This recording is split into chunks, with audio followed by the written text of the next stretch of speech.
राकेश है वो लोग दे है अरे कुछ आई गए नहीं अवसर जाने पुराने दिन। और उसके साथ साथ इस कार्यक्रम का 97वां 97th एपिसोड भी है। आप सभी के साथ एक बार फिर बातचीत करके मुझे बहुत खुशी हो रही है। हर साल जनवरी का महीना काफी इवेंटफुल होता है। इस महीने 14 जनवरी के आसपास उत्तर से दक्षिण तक और पूरब से पश्चिम तक देश भर में त्योहारों की रौनक होती है। इसके बाद देश अपने गणतंत्र उत्सव भी मनाता है। इस बार भी गणतंत्र दिवस समारोह में अनेक पहलुओं की काफी प्रशंसा हो रही है। जैसलमेर से पुलकित ने मुझे लिखा है कि 26 जनवरी की परेड के दौरान कर्तव्य पथ का निर्माण करने वाले श्रमिकों को देखकर बहुत अच्छा लगा। कानपुर से जया ने लिखा है कि उन्हें परेड में शामिल झांकियों में भारतीय संस्कृति के विभिन्न पहलुओं को देखकर आनंद आया। इस परेड में पहली बार हिस्सा लेने वाली विमेन कैमल राइडर्स और सीआरपीएफ की महिला टुकड़ी भी काफी सराहना हो रही है। साथियों, देहरादून के वत्सल जी ने मुझे लिखा है कि 25 जनवरी का मैं हमेशा इंतजार करता हूं, क्योंकि उस दिन पद्म पुरस्कारों की घोषणा होती है। और एक प्रकार से 25 तारीख की शाम ही मेरी 26 जनवरी के उमंग को और बढ़ा देती है। जमीनी स्तर पर अपने समर्पण और सेवा भाव से उपलब्धि हासिल करने वालों को पीपल्स पद्म को लेकर भी कई लोगों ने अपनी भावनाएं साझा की है। इस बार पद्म पुरस्कार से सम्मानित होने वालों में जनजातीय समुदाय और जनजातीय जीवन से जुड़े लोगों का अच्छा खासा प्रतिनिधित्व रहा है।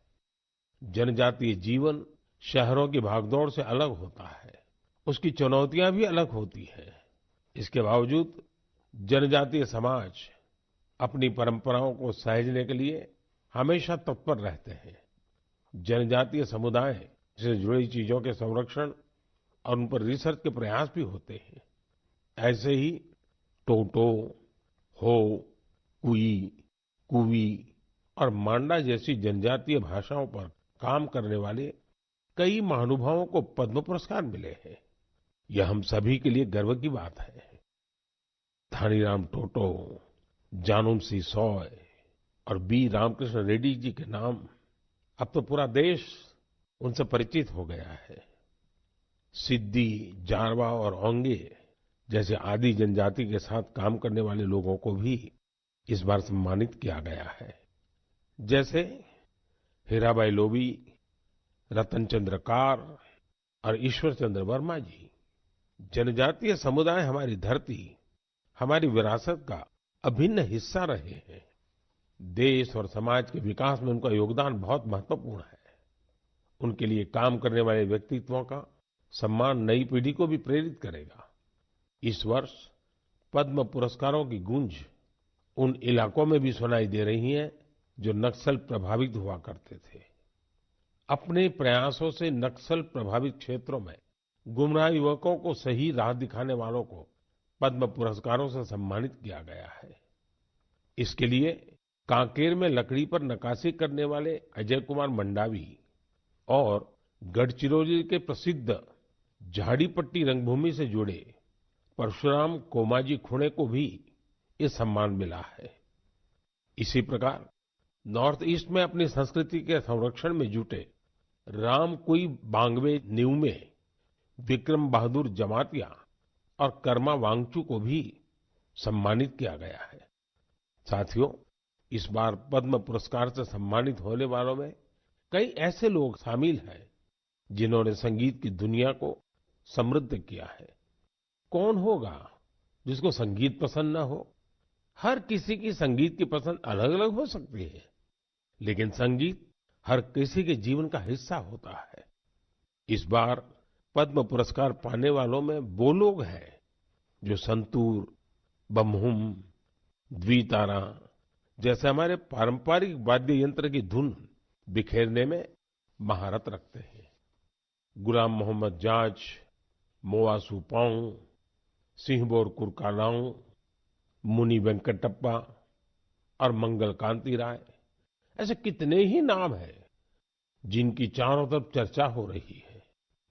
साथियों, पद्म पुरस्कार पाने वाले अनेक लोग हमारे बीच के वो साथी हैं जिन्होंने हमेशा देश को सर्वोपरि रखा, राष्ट्र प्रथम के सिद्धांत के लिए अपना जीवन समर्पित कर दिया। वो सेवा भाव से अपने काम में लगे रहे और इसके लिए उन्हें कभी किसी पुरस्कार की आशा नहीं की। वो जिनके लिए काम कर रहे हैं, उनके चेहरे का संतोष ही उनके लिए सबसे बड़ा अवार्ड है। ऐसे समर्पित लोगों को सम्मानित करके हम देशवासियों का गौरव बढ़ा है। मैं सभी पद्म पुरस्कार विजेताओं के नाम भले ही यहाँ नहीं ले पाऊं, लेकिन आपसे मेरा आग्रह जरूर है कि आप पद्म पुरस्कार पाने वाले इन महानुभावों के प्रेरक जीवन के विषय में विस्तार से जानें और औरों को भी बताएं। साथियों, आज जब हम आजादी के अमृत महोत्सव के दौरान गणतंत्र दिवस की चर्चा कर रहे हैं, तो मैं यहाँ एक दिलचस्प किताब का भी जिक्र करूंगा। कुछ हफ्ते पहले ही मुझे मिली इस बुक में एक बहुत ही इंटरेस्टिंग सब्जेक्ट पर चर्चा की गई है। इस बुक का नाम India the mother of democracy है और इसमें कई बेहतरीन एसेज हैं। भारत दुनिया का सबसे बड़ा लोकतंत्र है और हम भारतीयों को इस बात का गर्व भी है कि हमारा देश मदर ऑफ डेमोक्रेसी भी है। लोकतंत्र हमारी रगों में है, हमारी संस्कृति में है। सदियों से यह हमारे कामकाज का भी एक अभिन्न हिस्सा रहा है। स्वभाव से हम एक डेमोक्रेटिक सोसाइटी है। डॉक्टर अम्बेडकर ने बौद्ध भिक्षु संघ की तुलना भारतीय संसद से की थी। उन्होंने उसे एक ऐसी संस्था बताया था जहां मोशंस, रिजोल्यूशंस, कोरम, वोटिंग और वोटों की गिनती के लिए कई नियम थे। बाबा साहब का मानना था कि भगवान बुद्ध को इसकी प्रेरणा उस समय की राजनीतिक व्यवस्थाओं से मिली होगी। तमिलनाडु में एक छोटा लेकिन चर्चित गांव है उतिर मेरूर। यहाँ 1100-1200 साल पहले का एक शिलालेख दुनिया भर को अचंभित करता है। यह शिलालेख एक मिनी कॉन्स्टिट्यूशन की तरह है। इसमें विस्तार से बताया गया है कि ग्राम सभा का संचालन कैसे होना चाहिए और उसके सदस्यों के चयन की प्रक्रिया क्या हो। हमारे देश के इतिहास में डेमोक्रेटिक वैल्यूज का एक और उदाहरण है 12वीं सदी के भगवान बसवेश्वर का अनुभव मंडपम। यहाँ फ्री डिबेट और डिस्कशन को प्रोत्साहन दिया जाता था। आपको ये जानकर हैरानी होगी कि यह माग्ना कार्टा से भी पहले की बात है। वारंगल के काकीय वंश के राजाओं की गणतांत्रिक परंपराएं भी बहुत प्रसिद्ध थी। भक्ति आंदोलन ने पश्चिमी भारत में लोकतंत्र की संस्कृति को आगे बढ़ाया। बुक में सिख पंथ की लोकतांत्रिक भावना पर भी एक लेख को शामिल किया गया है, जो गुरु नानक देव जी के सर्वसम्मति से लिए गए निर्णयों पर प्रकाश डालता है। मध्य भारत की उरांव और मुंडा जनजातियों में कम्युनिटी ड्रिवन और कॉन्सेंसस ड्रिवन डिसीजन पर भी इस किताब में अच्छी जानकारी है। आप इस किताब को पढ़ने के बाद महसूस करेंगे कि कैसे देश के हर हिस्से में सदियों से लोकतंत्र की भावना प्रवाहित होती रही है। मदर ऑफ डेमोक्रेसी के रूप में हमें निरंतर इस विषय का गहन चिंतन भी करना चाहिए, चर्चा भी करना चाहिए और दुनिया को अवगत भी कराना चाहिए। इससे देश में लोकतंत्र की भावना और प्रगाढ़ होगी। मेरे प्यारे देशवासियों, अगर मैं आपसे पूछूं कि योग दिवस और हमारे विभिन्न तरह के मोटे अनाजों मिलेट्स में क्या कॉमन है, तो आप सोचेंगे ये भी क्या तुलना हुई। अगर मैं आपसे कहूं कि दोनों में काफी कुछ कॉमन है तो आप हैरान हो जाएंगे। दरअसल संयुक्त राष्ट्र ने इंटरनेशनल योगा डे और इंटरनेशनल ईयर ऑफ मिलेट्स दोनों का ही निर्णय भारत के प्रस्ताव के बाद लिया है। दूसरी बात ये कि योग भी स्वास्थ्य से जुड़ा है और मिलेट्स भी सेहत में महत्वपूर्ण भूमिका निभाता है। तीसरी बात और महत्वपूर्ण है, दोनों ही अभियानों में जन भागीदारी की वजह से क्रांति आ रही है। जिस तरह लोगों ने व्यापक स्तर पर सक्रिय भागीदारी करके योग और फिटनेस को अपने जीवन का हिस्सा बनाया है, उसी तरह मिलेट्स को भी लोग बड़े पैमाने पर अपना रहे हैं। लोग अब मिलेट्स को अपने खानपान का हिस्सा बना रहे हैं। इस बदलाव का बहुत बड़ा प्रभाव भी दिख रहा है। इससे एक तरफ वो छोटे किसान बहुत उत्साहित है जो पारंपरिक रूप से मिलेट्स का उत्पादन करते थे। वो इस बात से बहुत खुश है कि दुनिया अब मिलेट्स का महत्व समझने लगी है। दूसरी तरफ एफपीओ और एंटरप्रेन्योर्स ने मिलेट्स को बाजार तक पहुंचाने और उसे लोगों तक उपलब्ध कराने के प्रयास शुरू कर दिए हैं। आंध्र प्रदेश के नांदयाल जिले के रहने वाले केवी रामा सुब्बा रेड्डी जी ने मिलेट्स के लिए अच्छी खासी सैलरी वाली नौकरी छोड़ दी। माँ के हाथों से बने मिलेट्स के पकवानों का स्वाद कुछ ऐसा रचा बसा था कि इन्होंने अपने गांव में बाजरे की प्रोसेसिंग यूनिट ही शुरू कर दी। सुब्बा रेड्डी जी लोगों को बाजरे के फायदे भी बताते हैं और उसे आसानी से उपलब्ध भी कराते हैं। महाराष्ट्र में अलीबाग के पास केनाड गांव की रहने वाली शर्मिला ओसवाल जी पिछले 20 साल से मिलेट्स की पैदावार में यूनिक तरीके से योगदान दे रही है। वो किसानों को स्मार्ट एग्रीकल्चर की ट्रेनिंग दे रही है। उनके प्रयासों से न सिर्फ मिलेट्स की उपज बढ़ी है, बल्कि किसानों की आय में भी वृद्धि हुई है। अगर आपको छत्तीसगढ़ के रायगढ़ जाने का मौका मिले तो यहाँ के मिलेट्स कैफे जरूर जाइएगा। कुछ ही महीने पहले शुरू हुए इस मिलेट्स कैफे में चीला, डोसा, मोमोज, पिज्जा और मंचूरियन जैसे आइटम खूब पॉपुलर हो रहे हैं। मैं आपसे एक और बात पूछूं?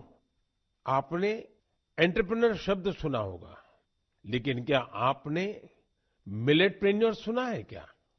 ओडिशा की मिलेटप्रेन्योर्स आजकल खूब सुर्खियों में है। आदिवासी जिले सुंदरगढ़ की करीब 1,500 महिलाओं का self help group Odisha millets mission से जुड़ा हुआ है। यहाँ महिलाएं मिलेट से कुकीज, रसगुल्ला, गुलाब जामुन और केक तक बना रही है। बाजार में इनकी खूब डिमांड होने से महिलाओं की आमदनी भी बढ़ रही है। कर्नाटका के कलबुर्गी में Aland Bhutai millets farmers producer company ने पिछले साल Indian institute of millets research की देखरेख में काम शुरू किया। यहाँ के खाकरा, बिस्कुट और लड्डू लोगों को भा रहे हैं। कर्नाटका के ही बीदर जिले में हुलसूर मिलेट प्रोड्यूसर कंपनी से जुड़ी महिलाएं मिलेट्स की खेती के साथ ही उसका आटा भी तैयार कर रही है। इससे इसकी कमाई भी काफी बढ़ रही है। प्राकृतिक खेती से जुड़े छत्तीसगढ़ के संदीप शर्मा जी के एफपीओ से आज 12 राज्यों के किसान जुड़े हैं। बिलासपुर का यह एफपीओ 8 प्रकार के मिलेट्स का आटा और उसके व्यंजन बना रहा है। साथियों, आज हिंदुस्तान के कोने-कोने में G20 की समिट्स लगातार चल रही है और मुझे खुशी है कि देश के हर कोने में जहां भी G20 की समिट हो रही है, मिलेट से बने पौष्टिक और स्वादिष्ट व्यंजन उसमें शामिल होते हैं। यहाँ बाजार से बनी खिचड़ी, पोहा, खीर और रोटी के साथ ही रागी से बने पायसम, पूड़ी और डोसा जैसे व्यंजन भी परोसे जाते हैं। G20 के सभी वेन्यूज पर मिलेट एग्जीबिशन में मिलेट से बनी हेल्थ ड्रिंक, सीरियल्स और नूडल्स को शोकेस किया गया। दुनिया भर में इंडियन मिशंस भी इनकी लोकप्रियता बढ़ाने के लिए भरपूर प्रयास कर रहे हैं। आप कल्पना कर सकते हैं कि देश का ये प्रयास और दुनिया में बढ़ने वाली मिलेट्स की डिमांड हमारे छोटे किसानों को कितनी ताकत देने वाली है। मुझे देखकर भी अच्छा लगता है कि आज जितने तरह की नई नई चीजें मिलेट से बनने लगी हैं, वो युवा पीढ़ी को भी उतनी ही पसंद आ रही है। इंटरनेशनल ईयर ऑफ मिलेट्स की ऐसी शानदार शुरुआत के लिए और उसको लगातार आगे बढ़ाने के लिए मैं मन की बात के श्रोताओं को भी बधाई देता हूं। मेरे प्यारे देशवासियों, जब आपसे कोई टूरिस्ट हब गोवा की बात करता है तो आपके मन में क्या ख्याल आता है? स्वाभाविक है, गोवा का नाम आते ही सबसे पहले यहाँ की खूबसूरत कोस्टलाइन, बीचेस और पसंदीदा खान पान की बातें ध्यान में आने लगती है। लेकिन गोवा में इस महीने कुछ ऐसा हुआ जो बहुत सुर्खियों में है। आज मन की बात में मैं इसे आप सबके साथ साझा करना चाहता हूं। गोवा में हुआ ये इवेंट है पर्पल फेस्ट। इस फेस्ट को 6 से 8 जनवरी तक पणजी में आयोजित किया गया। दिव्यांग जनों के कल्याण को लेकर यह अपने आप में एक अनूठा प्रयास था। पर्पल फेस्ट कितना बड़ा मौका था, इसका अंदाजा आप सभी इस बात से लगा सकते हैं कि 50,000 से भी ज्यादा हमारे भाई बहन इसमें शामिल हुए। यहाँ आए लोग इस बात को लेकर रोमांचित थे कि वो अब मिरामार बीच घूमने का भरपूर आनंद उठा सकते हैं। दरअसल मिरामार बीच हमारे दिव्यांग भाई बहनों के लिए गोवा के एक्सेसिबल बीचेस में से एक बन गया है। यहाँ पर cricket tournament, table tennis tournament, marathon competition के साथ ही एक डीप ब्लाइंड कन्वेंशन भी आयोजित किया गया। यहाँ यूनिक बर्ड वॉचिंग प्रोग्राम के अलावा एक फिल्म भी दिखाई गई। इसके लिए विशेष इंतजाम किए गए थे ताकि हमारे सभी दिव्यांग भाई बहन और बच्चे इसका पूरा आनंद ले सके। पर्पल फेस्ट की एक खास बात इसमें देश के प्राइवेट सेक्टर की भागीदारी भी रही। उनकी ओर से ऐसे प्रोडक्ट्स को शोकेस किया गया जो दिव्यांग फ्रेंडली है। इस फेस्ट में दिव्यांग कल्याण के प्रति जागरूकता बढ़ाने के अनेक प्रयास देखे गए। पर्पल फेस्ट को सफल बनाने के लिए मैं इसमें हिस्सा लेने वाले सभी लोगों को बधाई देता हूं। इसके साथ ही उन वॉलंटियर्स का भी अभिनंदन करता हूं जिन्होंने इसे ऑर्गेनाइज करने के लिए रात दिन एक कर दिए। मुझे पूरा विश्वास है कि एक्सेसिबल इंडिया के हमारे विजन को साकार करने में इस प्रकार के अभियान बहुत ही कारगर साबित होंगे। मेरे प्यारे देशवासियों, अब मन की बात में मैं एक ऐसे विषय पर बात करूंगा जिसमें आपको आनंद भी आएगा, गर्व भी होगा और मन कह उठेगा, वाह भाई वाह, दिल खुश हो गया। देश के सबसे पुराने साइंस इंस्टीट्यूशंस में से एक बेंगलुरु का इंडियन इंस्टीट्यूट ऑफ साइंस यानी IISc एक शानदार मिसाल पेश कर रहा है। मन की बात में मैं पहले इसकी चर्चा कर चुका हूं कि कैसे इस संस्थान की स्थापना के पीछे भारत की दो महान विभूतियां जमशेदजी टाटा और स्वामी विवेकानंद की प्रेरणा रही है। तो आपको और मुझे आनंद और गर्व दिलाने वाली बात यह है कि साल 2022 में इस संस्थान के नाम कुल 145 पेटेंट्स रहे हैं। इसका मतलब है हर 5 दिन में 2 पेटेंट्स। ये रिकॉर्ड अपने आप में अद्भुत है। इस सफलता के लिए मैं IISc की टीम को भी बधाई देना चाहता हूं। साथियों, आज पेटेंट फाइलिंग में भारत की रैंकिंग 7वीं और ट्रेडमार्क्स में 5वीं है। सिर्फ पेटेंट्स की बात करें तो पिछले 5 वर्षों में इसमें करीब 50% की वृद्धि हुई है। ग्लोबल इनोवेशन इंडेक्स में भी भारत की रैंकिंग में जबरदस्त सुधार हुआ है और अब वो 40वें पर आ पहुंची है, जबकि 2015 में भारत ग्लोबल इनोवेशन इंडेक्स में 80 नंबर के भी पीछे था। एक और दिलचस्प बात मैं आपको बताना चाहता हूं। भारत में पिछले 11 वर्षों में पहली बार डोमेस्टिक पेटेंट फाइलिंग की संख्या फॉरेन फाइलिंग से अधिक देखी गई है। ये भारत के बढ़ते हुए वैज्ञानिक सामर्थ्य को भी दिखाता है। साथियों, हम सभी जानते हैं कि 21वीं सदी की ग्लोबल इकोनॉमी में नॉलेज ही सर्वोपरि है। मुझे विश्वास है कि भारत के टेकेड का सपना हमारे इनोवेटर्स और उनके पेटेंट्स के दम पर जरूर पूरा होगा। इससे हम सभी अपने ही देश में तैयार वर्ल्ड क्लास टेक्नोलॉजी और प्रोडक्ट का भरपूर लाभ ले सकेंगे। मेरे प्यारे देशवासियों, नमो ऐप पर मैंने तेलंगाना के इंजीनियर विजय जी की एक पोस्ट देखी। इसमें विजय जी ने ई वेस्ट के बारे में लिखा है। विजय जी का आग्रह है कि मैं मन की बात में इस पर चर्चा करूं। इस कार्यक्रम में पहले भी हमने वेस्ट टू वेल्थ यानी कचरे से कंचन के बारे में बातें की है, लेकिन आइए आज इसी से जुड़ी ई वेस्ट की चर्चा करते हैं। साथियों, आज हर घर में मोबाइल फोन, लैपटॉप, टैबलेट जैसी डिवाइसेस आम हो चली है। देश भर में इनकी संख्या बिलियंस में होगी। आज के लेटेस्ट डिवाइस भविष्य के ई वेस्ट भी होते हैं। जब भी कोई नई डिवाइस खरीदता है या फिर अपनी पुरानी डिवाइस को बदलता है, तो यह ध्यान रखना जरूरी हो जाता है कि उसे सही तरीके से डिस्कार्ड किया जाता है या नहीं। अगर ई वेस्ट को ठीक से डिस्पोज नहीं किया गया तो यह हमारे पर्यावरण को भी नुकसान पहुंचा सकता है।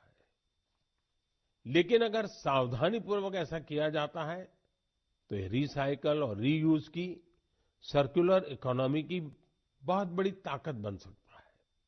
संयुक्त राष्ट्र की एक रिपोर्ट में बताया गया था कि हर साल 50 मिलियन टन ई वेस्ट फेंका जा रहा है। आप अंदाजा लगा सकते हैं कि कितना होता है। मानव इतिहास में जितने कमर्शियल प्लेन बने हैं, उन सभी का वजन मिला दिया जाए तो भी जितना ई वेस्ट निकल रहा है उसके बराबर नहीं होगा। ये ऐसा है जैसे हर सेकंड 800 लैपटॉप फेंक दिए जा रहे हो। आप जानकर चौंक जाएंगे कि अलग अलग प्रोसेस के जरिए इस ई वेस्ट से करीब 17 प्रकार के प्रेशियस मेटल्स निकाले जा सकते हैं। इसमें गोल्ड, सिल्वर, कॉपर और निकल शामिल है। इसलिए ई वेस्ट का सदुपयोग करना कचरे को कंचन बनाने से कम नहीं है। आज ऐसे स्टार्टअप्स की कमी नहीं जो इस दिशा में इनोवेट काम कर रहे हैं। आज करीब 500 ई वेस्ट रिसाइक्लर्स इस क्षेत्र से जुड़े हैं और बहुत सारे नए उद्यमियों को भी इससे जोड़ा जा रहा है। इस सेक्टर ने हजारों लोगों को सीधे तौर पर रोजगार भी दिया है। बेंगलुरु की ई परिसरा ऐसे ही एक प्रयास में जुटी है। इसने प्रिंटेड सर्किट बोर्ड्स की कीमती धातुओं को अलग करके ही स्वदेशी टेक्नोलॉजी विकसित की है। इसी तरह मुंबई में काम कर रही इकोरिको ने मोबाइल ऐप से ई वेस्ट को कलेक्ट करने का सिस्टम तैयार किया है। उत्तराखंड के रुड़की की एटेरो रिसाइकलिंग ने तो इस क्षेत्र में दुनिया भर में कई पेटेंट्स हासिल किए हैं। इसने भी खुद की ई वेस्ट रिसाइकल टेक्नोलॉजी तैयार कर काफी नाम कमाया है। भोपाल में मोबाइल ऐप और वेबसाइट कबाड़ीवाला के जरिए टनों ई वेस्ट एकत्र किया जा रहा है। इस तरह के कई उदाहरण हैं। ये सभी भारत को ग्लोबल रिसाइकलिंग हब बनाने में मदद कर रहे हैं। लेकिन ऐसे इनिशिएटिव की सफलता के लिए एक जरूरी शर्त भी है। वो ये है कि ई वेस्ट के निपटारे से सुरक्षित उपयोगी तरीकों के बारे में लोगों को जागरूक करते रहना होगा। ई वेस्ट के क्षेत्र में काम करने वाले बताते हैं कि अभी हर साल सिर्फ 15-17% ई वेस्ट को ही रिसाइकल किया जा रहा है। मेरे प्यारे देशवासियों, आज पूरी दुनिया में क्लाइमेट चेंज और बायोडायवर्सिटी के संरक्षण की बहुत चर्चा होती है। इस दिशा में भारत के ठोस प्रयासों के बारे में हम लगातार बात करते रहे हैं। भारत ने अपने वेटलैंड्स के लिए जो काम किया है, वो जानकर आपको भी बहुत अच्छा लगेगा। कुछ श्रोता सोच रहे होंगे कि वेटलैंड्स क्या होता है। वेटलैंड साइट्स यानी वो स्थान जहां दलदली मिट्टी जैसी जमीन पर साल भर पानी जमा रहता है। कुछ दिन बाद 2 फरवरी को ही वर्ल्ड वेटलैंड्स डे है। हमारी धरती के अस्तित्व के लिए वेटलैंड्स बहुत जरूरी है, क्योंकि इन पर कई सारे पक्षी, जीव, जंतु निर्भर करते हैं। ये बायोडायवर्सिटी को समृद्ध करने के साथ फ्लड कंट्रोल और ग्राउंड वाटर रिचार्ज को भी सुनिश्चित करते हैं। आप में से बहुत लोग जानते होंगे, रामसर साइट्स ऐसे वेटलैंड्स होते हैं जो इंटरनेशनल इंपॉर्टेंस के हैं। वेटलैंड्स भले ही किसी देश में हो, लेकिन उन्हें अनेक मापदंडों को पूरा करना होता है, तब जाकर उन्हें रामसर साइट्स घोषित किया जाता है। रामसर साइट्स में 20,000 या उससे अधिक वाटर बर्ड्स होने चाहिए। स्थानीय मछली की प्रजातियों का बड़ी संख्या में होना जरूरी है। आजादी के 75 साल पर अमृत महोत्सव के दौरान रामसर साइट से जुड़ी एक अच्छी जानकारी भी मैं आपके साथ शेयर करना चाहता हूं। हमारे देश में अब रामसर साइट्स की कुल संख्या 75 हो गई है, जबकि 2014 के पहले देश में सिर्फ 26 रामसर साइट्स थी। इसके लिए स्थानीय समुदाय बधाई के पात्र हैं, जिन्होंने इस बायोडायवर्सिटी को संजो कर रखा है। यह प्रकृति के साथ सद्भावपूर्वक रहने की हमारी सदियों पुरानी संस्कृति और परंपरा का भी सम्मान है। भारत के ये वेटलैंड्स हमारी प्राकृतिक सामर्थ्य का भी उदाहरण है। ओडिशा की चिल्का झील को 40 से अधिक वाटर बर्ड स्पीशीज को आश्रय देने के लिए जाना जाता है। कैबुल लमजाम लोकटाक को स्वैम्प डियर का एकमात्र नेचुरल हैबिटेट माना जाता है। तमिलनाडु के वेर्थांगल को 2022 में रामसर साइट घोषित किया गया। यहाँ की बर्ड पॉपुलेशन को संरक्षित करने का पूरा श्रेय आसपास के किसानों को जाता है। कश्मीर में पंजाथ नाग समुदाय एनुअल फ्रूट ब्लॉसम फेस्टिवल के दौरान एक दिन को विशेष तौर पर गांव के झरने की साफ सफाई में लगाता है। वर्ल्ड्स रामसर साइट में अधिकतर यूनिक कल्चरल हेरिटेज भी है।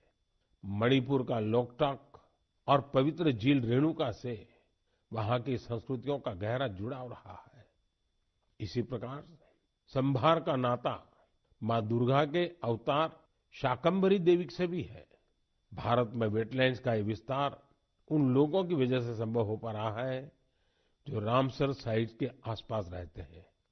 मैं ऐसे सभी लोगों की बहुत सराहना करता हूं। मन की बात के श्रोताओं की तरफ से उन्हें शुभकामनाएं देता हूं। मेरे प्यारे देशवासियों, इस बार हमारे देश में, खासकर उत्तर भारत में खूब कड़ाके की सर्दी पड़ी। इस सर्दी में लोगों ने पहाड़ों पर बर्फबारी का मजा भी खूब लिया। जम्मू कश्मीर से कुछ ऐसी तस्वीरें आई जिन्होंने पूरे देश का मन मोह लिया। सोशल मीडिया पर तो पूरी दुनिया के लोग इन तस्वीरों को पसंद कर रहे हैं। बर्फबारी की वजह से हमारी कश्मीर घाटी हर साल की तरह इस बार भी बहुत खूबसूरत हो गई है। बनिहाल से बड़गाम जाने वाली ट्रेन की वीडियो को भी लोग खासकर पसंद कर रहे हैं। खूबसूरत बर्फबारी, चारों ओर सफेद चादर सी बर्फ। लोग कह रहे हैं कि ये दृश्य परीलोक की कथाओं सा लग रहा है। कई लोग कह रहे हैं कि ये किसी विदेश की नहीं, बल्कि अपने ही देश में कश्मीर की तस्वीरें हैं। एक सोशल मीडिया यूजर ने लिखा है कि स्वर्ग इससे ज्यादा खूबसूरत और क्या होगा। ये बात बिल्कुल सही है। तभी तो कश्मीर को धरती का स्वर्ग कहा जाता है। आप भी इन तस्वीरों को देखकर कश्मीर के शहर जाने का जरूर सोच रहे होंगे। मैं चाहूंगा आप खुद भी जाइए और अपने साथियों को भी ले जाइए। कश्मीर में बर्फ से ढके पहाड़, प्राकृतिक सौंदर्य के साथ साथ और भी बहुत कुछ देखने जानने के लिए है। जैसे कि कश्मीर के सैयदाबाद में विंटर गेम्स आयोजित किए गए। इन गेम की थीम थी स्नो क्रिकेट। आप सोच रहे होंगे कि स्नो क्रिकेट तो ज्यादा ही रोमांचक खेल होगा। आप बिल्कुल सही सोच रहे हैं। कश्मीरी युवा बर्फ के बीच क्रिकेट को और भी अद्भुत बना देते हैं। इसके जरिए कश्मीर में ऐसे युवा खिलाड़ियों की तलाश भी होती है जो आगे चलकर टीम इंडिया के तौर पर खेलेंगे। ये भी एक तरह से खेलो इंडिया मूवमेंट का ही विस्तार है। कश्मीर में युवाओं में खेलों को लेकर बहुत उत्साह बढ़ रहा है। आने वाले समय में इनमें से कई युवा देश के लिए मेडल जीतेंगे, तिरंगा लहराएंगे। मेरा आपको सुझाव होगा कि अगली बार जब आप कश्मीर की यात्रा प्लान करें तो इन तरह के आयोजनों को देखने के लिए भी समय निकालें। ये अनुभव आपकी यात्रा को और भी यादगार बना देंगे। मेरे प्यारे देशवासियों, गणतंत्र को मजबूत करने के हमारे प्रयास निरंतर चलते रहने चाहिए। गणतंत्र मजबूत होता है जनभागीदारी से, सबका प्रयास से, देश के प्रति अपने अपने कर्तव्यों को निभाने से। और मुझे संतोष है कि हमारा मन की बात ऐसे कर्तव्यनिष्ठ सेनानियों की बुलंद आवाज है। अगली बार फिर से मुलाकात होगी ऐसे कर्तव्यनिष्ठ लोगों की दिलचस्प और प्रेरक गाथाओं के साथ। बहुत बहुत धन्यवाद।